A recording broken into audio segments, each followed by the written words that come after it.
Hi, everybody. This week's story is called Curious George Goes to School by Margret and H031.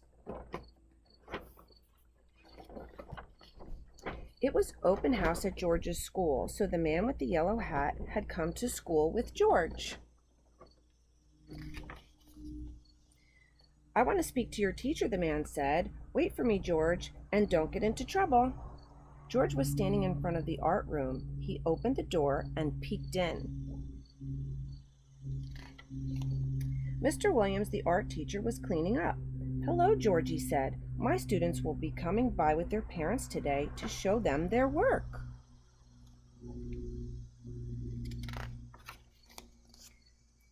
The walls of the art room were covered with the students' paintings. There were paintings of dancers and farmers and race car drivers and ice skaters.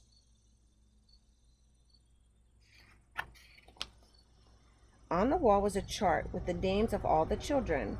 Each name had a star beside it except for Alice's name. "Poor Alice," said Mr. Williams. "She said she left her painting on my desk, but I can't find it."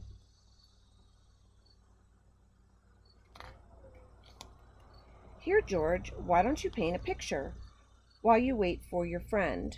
George began to paint.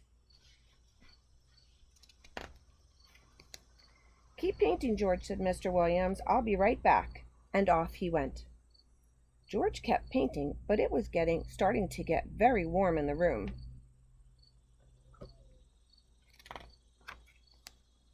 On a nearby table sat a big fan. That would cool him off. George turned it on.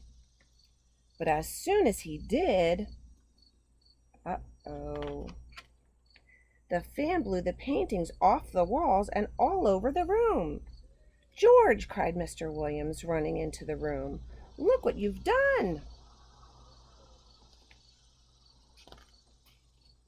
Mr. Williams turned off the fan. "You'd better help me clean up, George," he said. George picked up the papers off of the floor. Some were under Mr. Williams' desk. One was stuck between the desk and the wall.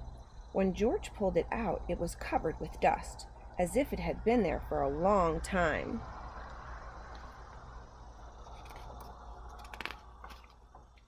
It was a painting of a little girl riding a horse.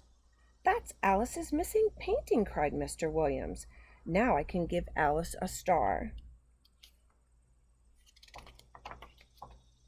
When the paintings were all hanging on the walls again, the students and their parents arrived.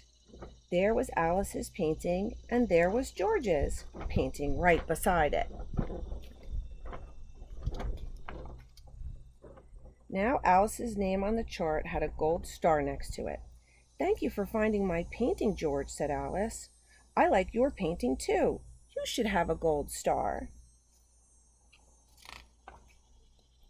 "I agree," said Mr. Williams, and he gave George a big gold star. The end. And sometimes mistakes turn out okay. Hope you enjoyed the story. See you next time.